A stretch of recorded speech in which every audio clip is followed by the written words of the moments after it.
Hello and welcome to Better Workdays, a show dedicated to helping everyday professionals create better days at work. I'm your host, Andy Morrison from Real Custom Training, where we design and deliver professional development workshops that are relevant, engaging, actionable, and lasting. Each week on Better Workdays, we'll be taking a look at a specific concept, skill, or story that we use in our workshops.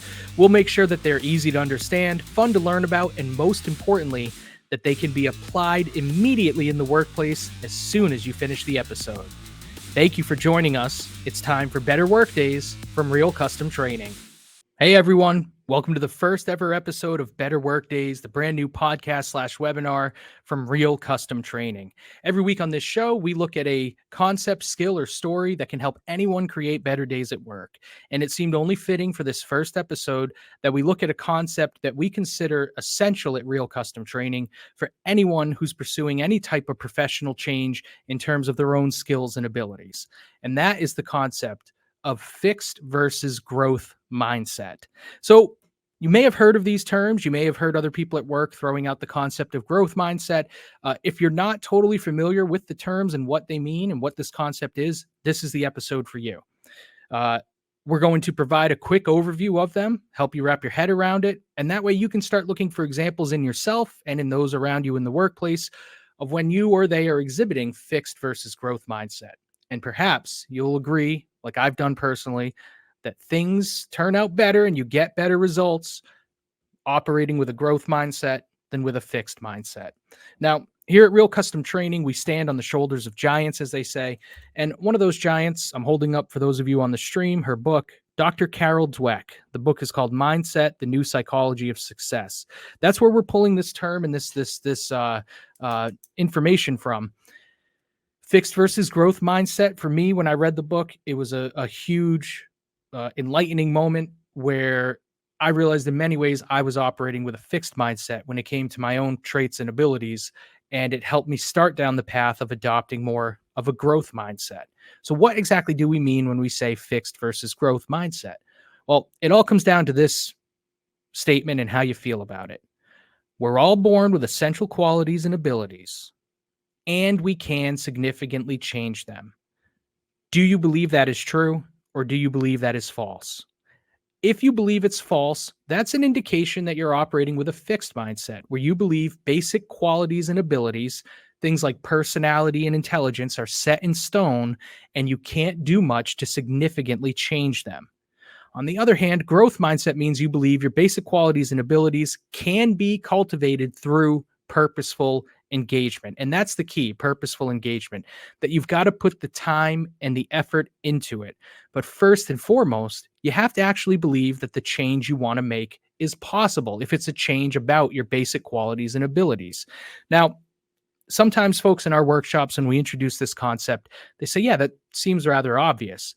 But once you dig a little bit deeper, you can realize that we tend to have some of us have fixed mindset notions when it comes to ourselves and when it comes to qualities and abilities that we want to cultivate. So it's really important to dive into the concept and start trying to see when and if you are operating with a fixed or a growth mindset.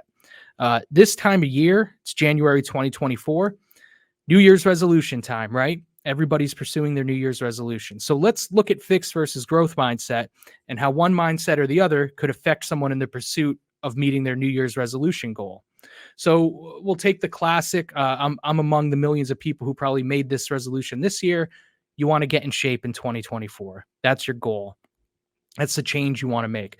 So when you talk about making that change, what you're really talking about are making some changes to perhaps your basic qualities and abilities. Now, for someone who naturally has the quality of being disciplined, that's going to translate very well to the ability to visit the gym 3 times per week, set up that routine and stick with it. That's going to be essential for meeting that goal. If you've got the quality of discipline, then yeah, you're probably not going to struggle like others would to meet that ability. On the other hand, if you are undisciplined by nature, then you're going to struggle to stick with a gym routine. So if you're the type of person who believes that being undisciplined is an inherent quality of yours, it's one of your basic qualities, then when you start going to the gym, as soon as you slip up and start struggling to set up that routine, You're not going as often as you thought you would be or you wanted to be. As soon as you hit that slip up or that setback, your fixed mindset is going to start telling you, see, I told you, you're undisciplined. It's just who you are. You don't have it in you to go to the gym on a regular basis. So why not stop trying? That's what happens when so many of us fall back on these resolutions. We make progress, but then, you kind of slip away or you lose the weight and then you gain it. Sometimes it's that we're giving into that fixed mindset of, oh, yeah, I was able to fool it for a little while, but you know what? A tiger can't change its stripes, and I'm just an undisciplined person by nature. So that's an example where if that's your goal to get to the gym, to get in shape, and if you're looking to change a basic quality about yourself to go from undisciplined to more disciplined, you have to adopt that growth mindset. Otherwise, it's never going to happen for you. You have to believe that a quality like being disciplined can be cultivated if you put the time and the effort into cultivating it. So, in a professional sense, we deal with this all the time at Real Custom Training because what do? We run workshops for people, professional development workshops. So, supervisory training, leadership training, communications, conflict resolution. At their core, for all of our workshops, we're really helping people look at their qualities and their abilities and make changes if they want to and or need to. So, some folks will come and let's say they've got the quality of being dependable. We all want that in a coworker or in ourselves at work, right? And how does that translate to an ability? It helps you meet deadlines. Now, let's say you've got an employee who's an individual contributor. They've been accepting more and more responsibility, and their plate's getting so full that a once dependable employee suddenly is having trouble meeting deadlines, and maybe some professional development would help them, give them some new tools on how to handle an increased workload, how to handle additional responsibilities. So you sign them up for a workshop, or they ask if they can go attend a workshop. Now, if that individual believes that they have the quality of being unorganized, they're going to struggle in that workshop to make those changes because, again, they've got that fixed mindset and they're going to have trouble making the changes that they need to go from missing deadlines to meeting deadlines because that fixed mindset is telling them you just don't have it in you. Similar to the outgoing quality, leaders really do need to be outgoing in a way to influence others. So perhaps you've got someone who's been offered a management promotion, but they are shy by nature. They've got that shy quality. And as a result, they withhold their opinion. They could have more of an influence on people. They've got good thoughts, you know that about them, but they're not willing to step up and share them at meetings or present at meetings. Maybe that person doesn't accept the promotion because they know that they don't have it in them, or they believe they don't have it in them to be that outgoing. So if that shy person were to come to our leadership development program, it's essential that we get them thinking in the growth mindset way of, sure, I may be shy by nature. Anybody can learn to be more outgoing, and I'm going to learn to be more outgoing. So you have to have the growth mindset to succeed in our programs. You have to have the growth mindset to pursue any New Year's resolution or any goal. You have to accept that these innate qualities about ourselves are not set in stone. They can be changed if you put the time and the effort into it. That, in a nutshell, is fixed versus growth mindset. Now, as Dweck says, we all start with different temperaments. We all start with different aptitudes. Okay, there's no denying that. Some people are born more outgoing than others. Some people are born more shy than others. But the science behind it shows experience, training, and personal effort take them the rest of the way. Those end up being the big difference maker. So don't get too hung up on what your natural traits and qualities are, because it's experience, training, and personal effort that at the end of the day are going to make the biggest difference for you as you're pursuing personal and professional goals. Focus on those: experience, training, and personal effort. That is what it means to have a growth mindset. You are more focused on those things than on worrying about whether your traits are set in stone or not. You know growth is possible, and you're putting the time and the effort in to make it possible.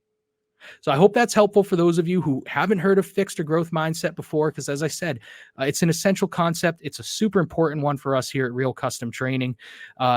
We will come back to this topic in future episodes of Better Workdays. We'll have some guests on too to talk about it. And we'll look at ways that if you do have a fixed mindset, how you can start adopting a growth mindset. Okay, take a look around and take a look at work this week in between episodes. Maybe you've got a coworker who's struggling to accomplish a new task, and perhaps they feel as though they just don't have it in them to do it. That right there could be an example of someone operating with a fixed mindset. Try to encourage them to start believing that the growth is possible if they put the work into it. Maybe you're pursuing a new goal or a New Year's resolution, and you start getting down on yourself and thinking you just don't have it in you to accomplish it. Reject that. Try to move more towards the growth mindset of saying the change is possible if I put the time and effort into it.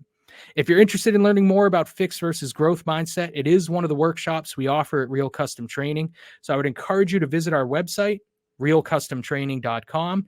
You can find our growth mindset workshop in our catalog. That's one that we can come to a company and run. And we've done that for other companies, and they have told us that it's really helped get people on the same page in terms of adopting growth mindset collectively and kind of setting a culture that's centered around growth. So check out realcustomtraining.com if you'd like to learn more about the workshop options we have on the topic of growth mindset, as well as the many other workshops that we offer. I encourage you too to find us on LinkedIn and Facebook and engage with us on social media, especially because this is going to be the first of many episodes of Better Workdays, and we'd love to start hearing from some of our customers and clients as to what topics we could cover on Better Workdays that would be most helpful to you in creating better days at work. Thanks for listening.